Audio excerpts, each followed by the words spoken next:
गैर इरादतन हत्या जो थी, अकस्मात जिसको कहते हैं, इसमें हमने दो हिस्से किए। अकस्मात तो किसी भी व्यक्ति से किसी भी स्थिति में हो सकता है।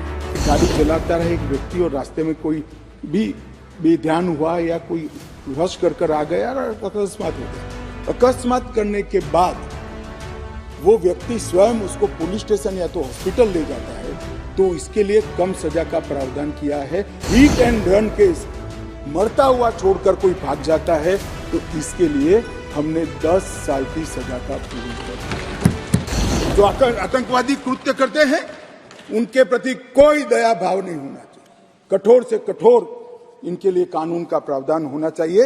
और ये नरेंद्र मोदी सरकार का उचित ही निर्णय है कि आतंकवाद के लिए ये कानून में हमने जगह दी है। उसके बाद भारत सरकार, किसी राज्य सरकार, विदेश की सरकार, अंतर्राष्ट्रीय सरकारी संगठन के सुरक्षा को बाधित करने वाले कृत्य भी आतंकवादी माने जाएंगे। माने और मैं नहीं मानता इसमें कहीं पर भी कोई गुंजाइश बची है कि इसका दुरुपयोग हो। और मैं सदन को आश्वस्त करना चाहता हूं, कानून तो लिखी हुई चीज है, इसका अमल करते वक्त अगर कोई इसका दुरुपयोग करता है, यहां तक हमारी सरकार का सवाल है साहब, हम उसको रोकेंगे भी और उसको नसीहत भी करेंगे, सजा भी देंगे। और सबसे ऊपर कोर्ट है। अगर किसके ग्रीवेंसेस है तो ये आतंकवाद को रोकने का प्रोविजन भी कोर्ट के ऊपर तो नहीं है। धारा लगते ही कोर्ट इसकी मीमांसा करेगी, मगर इसके डर से आतंकवाद को ही न रोका जाए, मैं इस बात से सहमत नहीं हो सकता। मान्यवर, मैं सदन से अपील करना चाहता हूं कि इस धारा को जो मोदी सरकार लेकर आई है, आपका समर्थन चाहिए, आशीर्वाद चाहिए और जीरो टॉलरेंस का एक संदेश इस सदन से जाना चाहिए। मान्यवर, संगठित अपराध की भी पहली बार व्याख्या की गई है।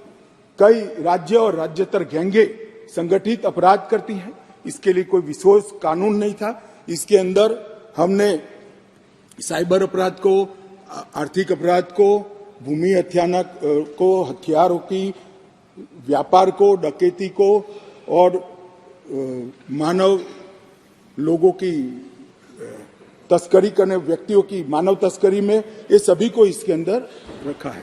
आर्थिक अपराध की भी हमने व्याख्या की है।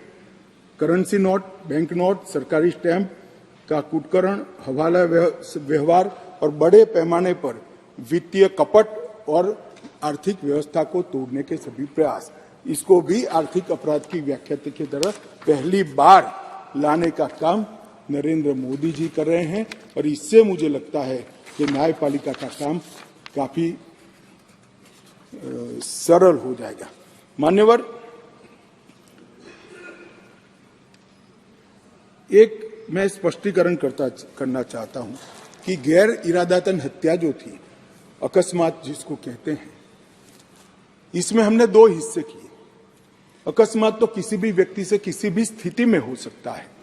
एक गाड़ी चलाता रहे एक व्यक्ति और रास्ते में कोई भी बेध्यान हुआ या कोई रश कर आ गया और अकस्मात हो गया। अकस्मात करने के बाद वो व्यक्ति स्वयं उसको पुलिस स्टेशन या तो हॉस्पिटल ले जाता है, तो इसके लिए कम सजा का प्रावधान किया है। और हिट एंड रन केस, मरता हुआ छोड़कर कोई भाग जाता है, तो इसके लिए हमने 10 साल की सजा का प्रावधान किया। और मैं मानता हूं कि इससे हिट एंड रन के केस में काफी कमी आएगी।